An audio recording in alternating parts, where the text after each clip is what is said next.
Allô, je vais faire la question 5 à la page 38. Donc ici, on compare les activités physiques entre 12 garçons et 22 filles. OK? Ici, on a le nombre de séances. Ici, on a les garçons. Ici, on a les filles. Donc, les garçons, on a 12 garçons et 22 filles. Premièrement, je vais analyser le Q1, Q2, Q3 pour les garçons et les filles. Donc, pour les garçons, je vais faire le truc du divisé par 4. Là.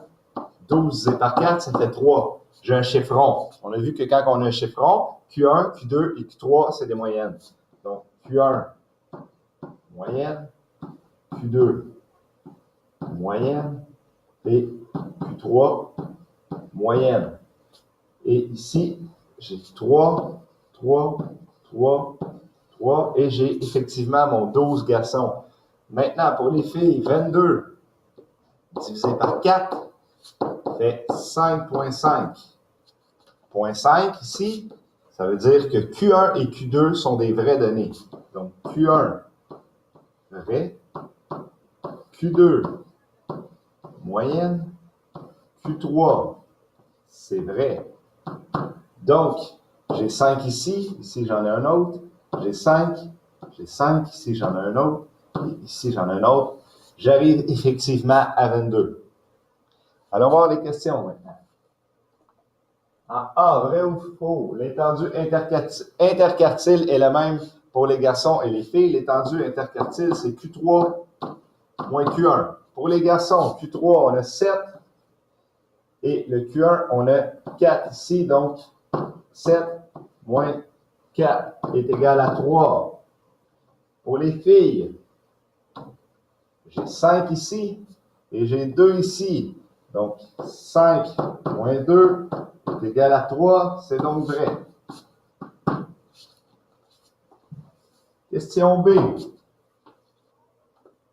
Je n'aime pas vraiment cette question-là, mais on va la faire. Il y a plus de garçons qui ont fait de l'activité physique au cours des 7 derniers jours. Justifie ta réponse.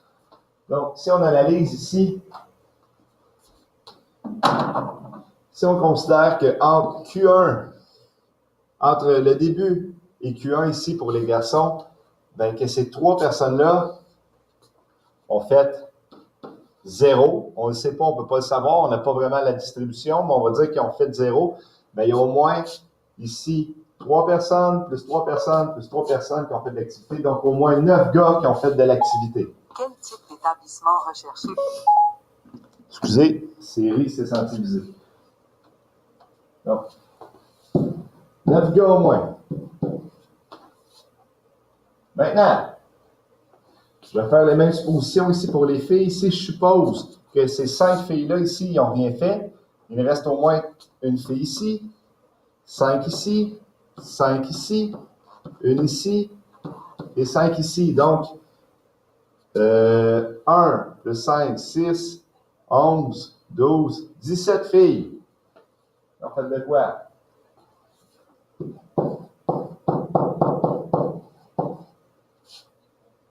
Donc, c'est faux. C. Les garçons sont plus nombreux que les filles à avoir fait plus de 4 séances d'activité. Donc, on va aller voir ici. Là, je vais passer mes choses de tantôt. 4 séances d'activité, c'est ici. Donc, pour les gars, j'ai 3, 3 et 3. J'ai encore mon 9 de tantôt qui est bon. Pour les filles, j'ai 5, 1 et 5. J'arrive à 11. Donc, 9 gars, 11 filles. C'est faux encore. Maintenant, vrai ou faux?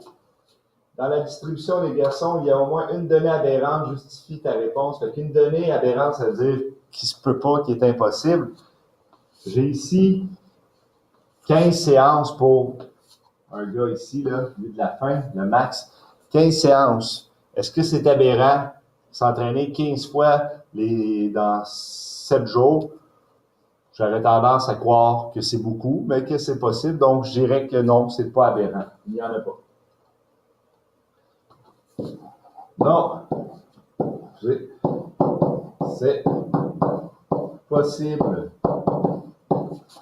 de s'entraîner 15 fois. Et voilà, ce qui termine cette question.